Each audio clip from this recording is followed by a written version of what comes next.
জুলাই পরবর্তীতে রাজনৈতিক দলগুলোর অনৈক্য দেশের অগ্রযাত্রায় সবচেয়ে বড় অন্তরায় বলেছেন জাতীয় নাগরিক পার্টি এনসিপি নেতারা।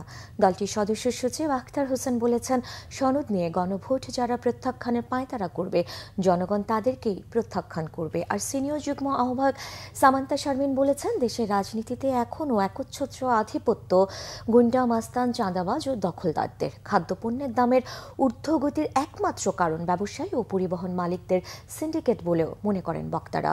রিপোর্ট মুহিবুল্লাহ মুহিবের। সম্মানিত নেতাকর্মীবৃন্দ, রাজধানীর ফার্মগেট এলাকায় কৃষি গবেষণা কাউন্সিল মিলনায়তনে অনুষ্ঠিত হয় তরুণ কৃষি উদ্যোক্তা, জাতীয় অর্থনীতির নতুন শক্তি, টেকসই কৃষি উদ্ভাবনী ও সবুজ ভবিষ্যতের পথে তরুণদের অঙ্গীকার শীর্ষক আলোচনা সভা। এতে অংশ নেন জাতীয় নাগরিক পার্টি এনসিপির সদস্য সচিব আখতার হোসাইন। এ সময় তিনি জুলাই জাতীয় সনদ বাস্তবায়ন প্রক্রিয়ায় গোজামিলের অভিযোগ তোলেন।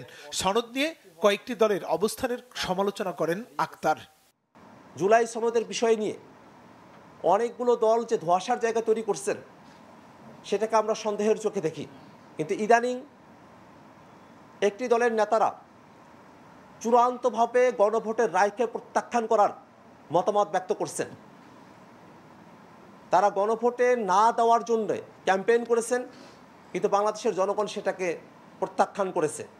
তারা সে ক্যাম্পেইন থেকে তারা সরে আসতে তারা বাধ্য হয়েছেন, কিন্তু তারপরেও এখনো পর্যন্ত তারা বাংলাদেশের জনগণের রায়কে শ্রদ্ধা দেখাবেন সেই ধরনের কোনো মতিগতি আমরা সেই রাজনৈতিক দলের মধ্যে প্রত্যক্ষ করছি না। এ সময় দলটির যুগ্ম আহ্বায়ক সামান্তা শারমিন বলেন, বাংলাদেশের রাজনীতি এখনো ঔপনিবেশিক ধারা থেকে বের হতে পারেনি। আর দলটির যুগ্ম মুখ্য সমন্বয়ক হান্নান মাসুদ বলেছেন, জনগণের টাকায় ভর্তুকি দিয়ে তৈরি করা সার পার্শ্ববর্তী দেশে পাচার হয়, অথচ দেশের কৃষকরা সার পায় না। এই লুটেরাদের হাত থেকে দেশকে রক্ষা করার আহ্বান জানান তারা।